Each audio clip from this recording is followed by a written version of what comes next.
Oui, bonjour. Je suis Raphaël Esragne, un ancien EI.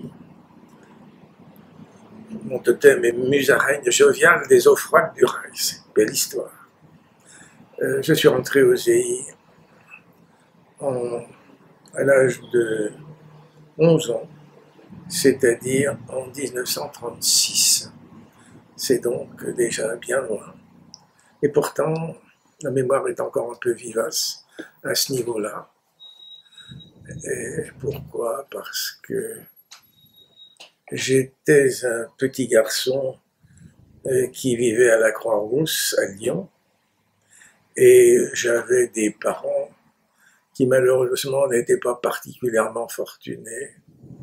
Et j'ai trouvé, en entrant aux EI, toute cette chaleur, toute cette camaraderie qui m'a aidé pendant longtemps, et je dirais même encore. Alors, que s'est-il passé? En commençant en 1936, 1938, je n'ai pas été louveteau. Donc je suis rentré directement comme éclaireur. Et c'était pour moi un grand bonheur. Mais 1938, ça a été une année où nous avons vu arriver des jeunes qui venaient d'Allemagne, d'Autriche et de Hongrie. Et on parlait beaucoup de Hitler, et eux nous ont apporté, je dirais, tellement d'histoires horribles de ce qu'ils passaient, de ce qu'ils avaient vu, de ce qui était arrivé à leurs parents, que bien sûr, tout cela travaillait dans nos esprits. Et puis ce fut la guerre. Cette guerre, donc lorsque la guerre commence, j'ai 14 ans. 14 ans. Et comme j'habite Lyon, nous étions avec l'avance des armées allemandes, mon frère et moi décidons de quitter Lyon. Nous partons d'ailleurs à bicyclette et nous allons rejoindre les EI qui sont à Saint-Céré. Je dirais que c'est un peu banal, mais c'est quand même une longue histoire qui mérite d'être racontée. À notre retour à Lyon, puisque Lyon était en zone libre, mes parents y étaient restés. J'ai continué cette histoire bien sympathique d'être entre amis et dans cette période tellement difficile.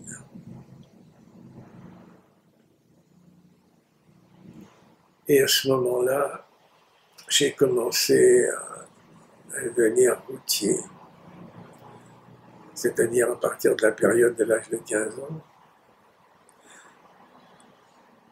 À partir de 15 ans.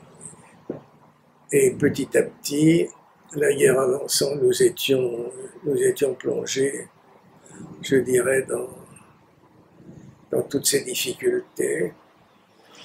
Nous voyons un certain nombre de gens, nous apprenions qu'un certain nombre de gens ont été internés, notamment dans des camps de travail, puis on nous a pris en Gurs en particulier, et puis les camps du sud de la France. Je sais qu'on essayait de trouver des objets, faire des colis, bref, les aider au maximum. Tout cela, c'était bien important, mais les choses sont devenues de plus en plus complexes, tellement complexes, avec les rafles qui ont commencé à exister, avec nos rapports de l'UJF, de l'Union Générale des Israélites de France, et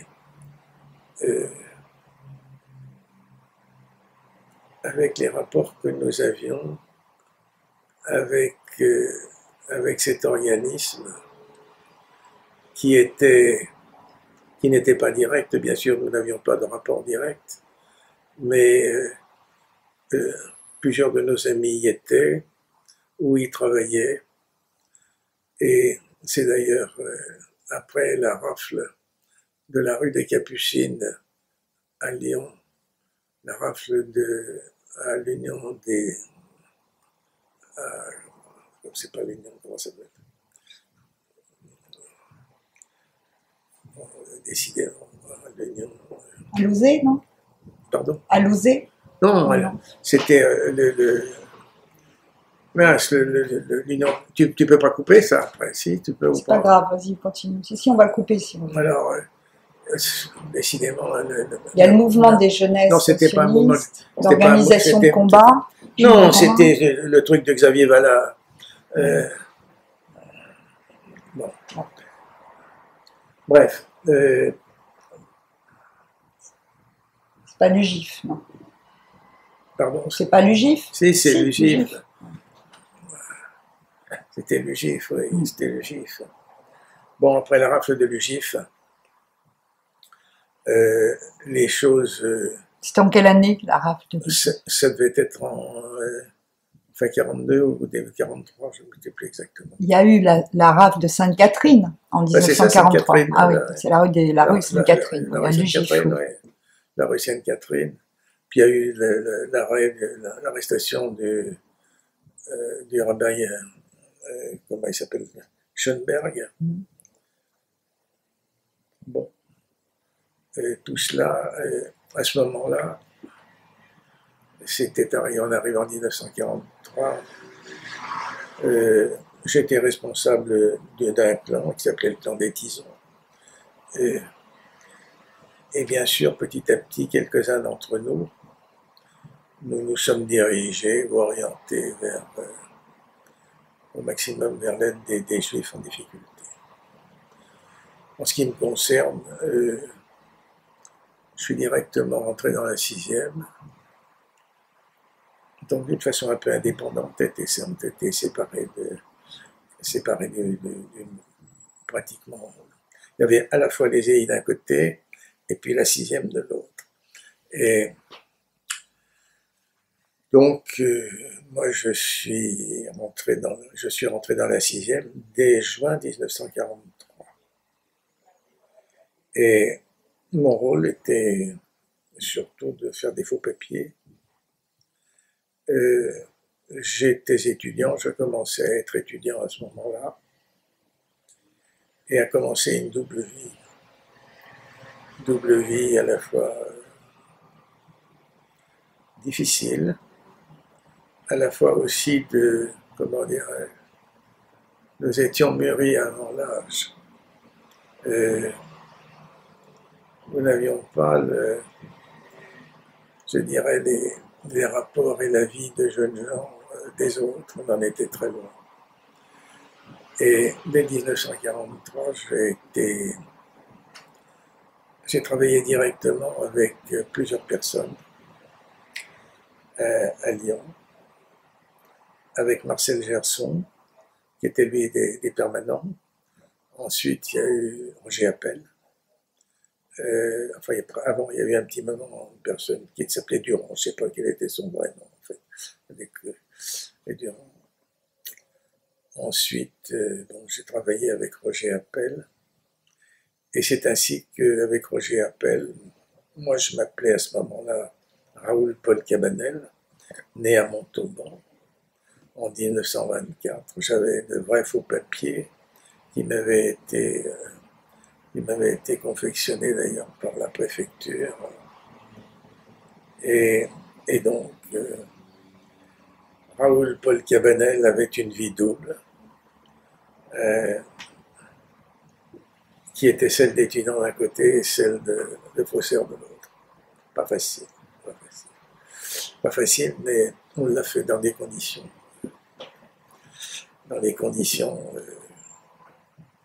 je pense, les meilleures possibles pour aider les gens.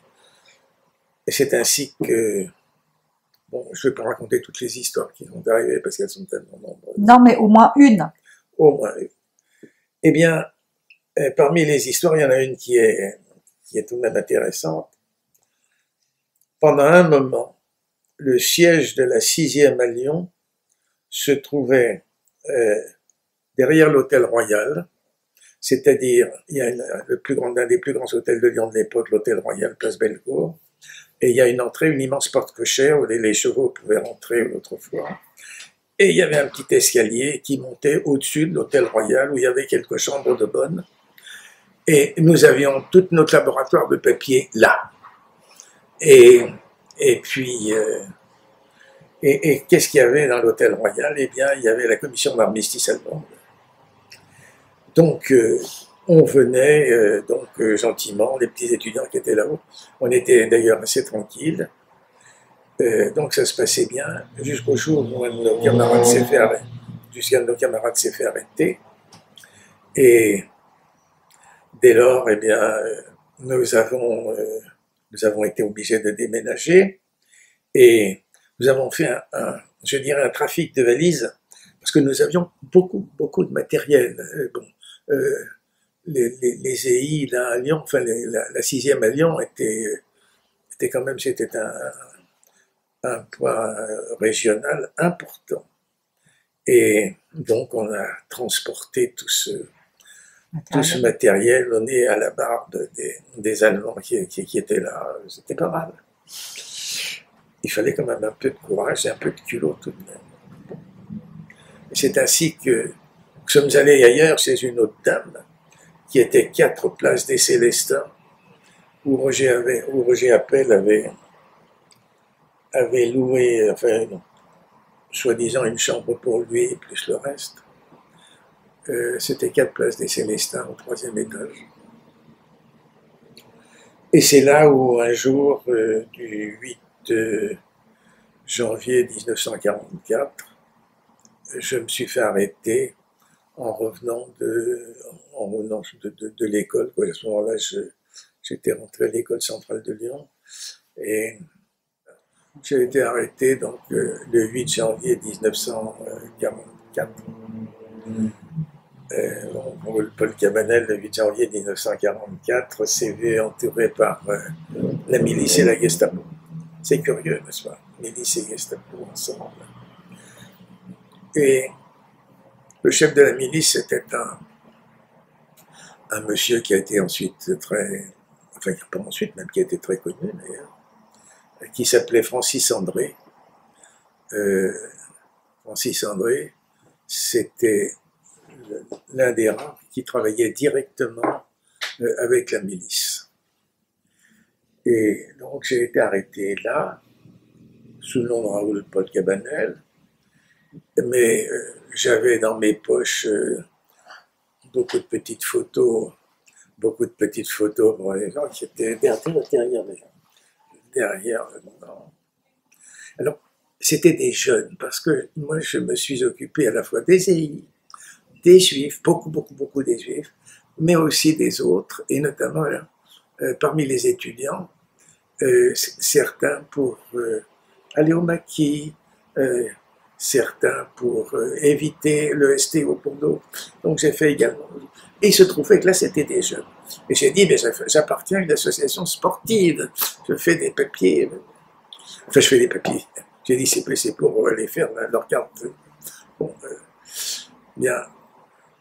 Donc je me suis retrouvé, bon, je ne parle pas toute la suite, bien sûr, je me suis retrouvé, vous savez, comme au cinéma, dans une traction avant, notre poignet entre deux miliciens.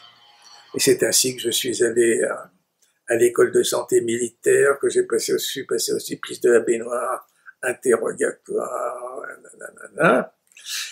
Et puis je suis arrivé, bien sûr, assez en mauvais état, à la prison Montluc, où après être passé dans la cellule, enfin passé, je ne suis pas resté d'ailleurs, je dirais presque rien, et j'ai été dans la baraque, qui était à la fois une baraque où il y avait des juifs et des résistants et d'autres personnes. J'ai d'ailleurs rencontré de très grands noms de la résistance à ce moment-là avec moi. Des grands noms comme Il y avait un gars qui s'appelait Hildebrandt, il y avait le colonel Ganeval qui était à ce moment-là attaché militaire en Riga.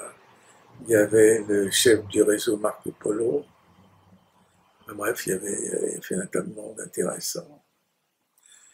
Et puis, bon, reconnu juif, bon, je passe tous les détails du supplice, etc. Bon, reconnu juif, je suis resté à peu près 3 semaines à la prison Montluc. Et donc, j'étais envoyé à Nancy. Et là, je suis resté très peu de temps à Nancy. Très peu de temps à Nancy, puisque 8 jours, je suis arrivé, je crois, vers le 25 janvier à Nancy. Je suis parti le 3 février. J'ai été déporté le 3 février. J'ai eu ce privilège, par contre, particulier d'aller les menottes au poignet entre Lyon et Nancy. Et quand tu es revenu des camps, est-ce que tu as repris contact avec les EI? Non. Non. Donc. Quand je suis revenu des camps, j'avais beaucoup d'autres choses à faire que de prendre des contacts avec les EI, malheureusement. Malheureusement pour moi, je suis revenu dans des conditions extrêmement difficiles. Je suis revenu dans des conditions difficiles. Dire que j'ai pas pris contact avec les EI, si, mais très très peu. Il y avait parmi les responsables aux EI, il y avait un grand monsieur JP. Qui était Robert Dreyfus. Et Robert Dreyfus, bon, j'ai continué un petit peu, mais non seulement le cœur n'y était pas, mais je pouvais pas. Quand je suis rentré, je n'aimais plus personne. J'avais subi un tel traumatisme que le problème était différent. J'avais beaucoup de difficultés. Mon père était vivant, certes, ma mère aussi. Mais il était hémiplégique, bref, une vie extrêmement difficile, plus une vie d'étudiant, et dans laquelle il fallait gagner sa vie, très difficile. Donc, pratiquement, je ne suis pas retourné aux EI après mon retour. Est-ce que tu aurais un message à faire passer aux jeunes EI? Eh bien, le message que j'avais à faire passer, je leur dirais qu'ils ont beaucoup de chance de pouvoir vivre en un temps où, tout de même, malgré les difficultés de la vie, malgré tout ce qu'ils peuvent rencontrer, je dirais que cette guerre contre le nazisme, et malheureusement ce qui s'est passé à Auschwitz et à Birkenau, a forgé et organisé notre vie, a permis de créer en quelque sorte l'Europe. Auschwitz et Birkenau sont devenus une référence morale. Je crois que c'est particulièrement important. Et plus que jamais, ce qui est le fondement du scoutisme, à mon avis, ce qui est d'aller vers l'autre, de pouvoir tendre la main, de pouvoir essayer de se comprendre, d'avoir l'indulgence nécessaire qui permet d'avancer dans la vie pour se comprendre, eh bien, je crois que le scoutisme l'apporte. Il faut absolument l'entretenir et le développer. Merci Raphaël.